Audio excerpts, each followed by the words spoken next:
J'ai été serveuse, j'ai été courrier, j'ai un cours en phytothérapie, j'ai massothérapie. Là, je suis rendue peintre en bâtiment. À un moment donné, j'étais tannée de ces horaires de fou, surtout que j'avais plusieurs jobs pour rejoindre les deux bouts. Alors ça, j'ai trouvé ça difficile. Alors j'ai un enfant, et puis c'est important à un moment donné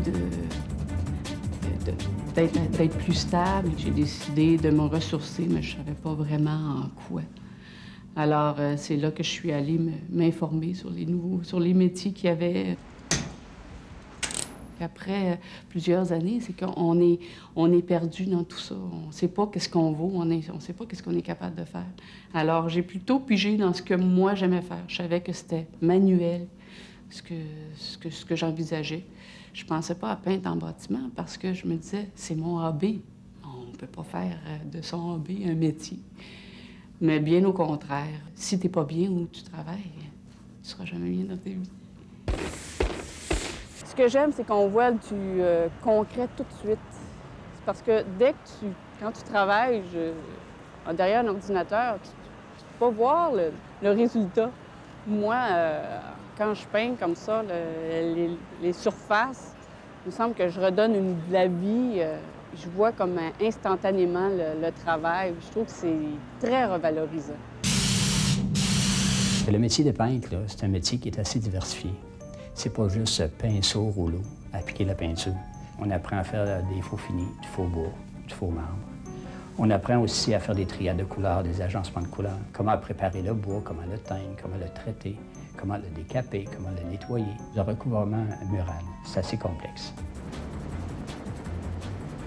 J'ai tiré un niveau sur mon mur parce que j'ai une fenêtre à découper. Alors, pour être certaine que ma tapisserie se rejoigne bien par la suite, mon niveau va être important après ça pour remettre une bande de tapisserie ici, vu que je ne le pars pas directement d'en haut. Je pique. J'adore, mon Dieu, la tapisserie. Comme dirait mon professeur, il faut qu'elle s'ouvre comme une fleur au printemps. C'est un poète. Alors, si à ma gauche comme à ma droite, c'est tous des cubicules. On a un bel exemple de ce qu'on peut faire avec des surfaces en utilisant plusieurs techniques de base. C'est toutes des techniques de faux fini. C'est un jeu de géométrie, comme je l'ai dit, avec un jeu de masking tape. La recherche de couleurs est très bien faite. C'est des couleurs un peu argile, un peu terracotta. Ici, on a un beau dessin avec des jeux d'ombre et de lumière, une perspective. Les lignes ne sont pas pures, c'est des belles lignes. C'est vraiment artistique. On a le béton, on a le métal, on a les surfaces calcaires. J'aime beaucoup le bois. Alors, tout ce qui touche au bois me touche vraiment. Peintre en bâtiment, j'appellerais ça plutôt le chirurgien du revêtement. Mon entourage a réagi un peu d'une façon prompte parce que de s'en aller dans un métier de la construction, ça veut dire un métier de gars. Un métier de gars, milieu macho, entre parenthèses.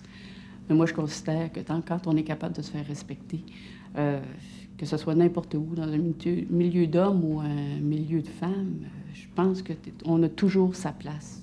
Il s'agit d'être capable de se démarquer, par exemple. Moi, j'ai eu des étudiants dans le passé, ça fait quand même 10 ans que j'enseigne, et j'ai des étudiantes qui sont à leur compte. Et ça va très bien. Il y en a une qui est à son compte peinture, tapisserie. Il y en a une autre qui été à son compte elle leur table des vieux meubles. Mes rêves, j'en ai tellement.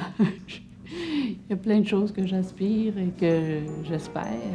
J'aime beaucoup redonner une âme. Que ce soit un meuble, que ce soit un logement, que ce soit une maison, de la retaper, de la refaire. Je pense que c'est ça qui m'inspire le plus, puis de voir le résultat au bout de la ligne. Comment ça, tu peux être sur la vitre?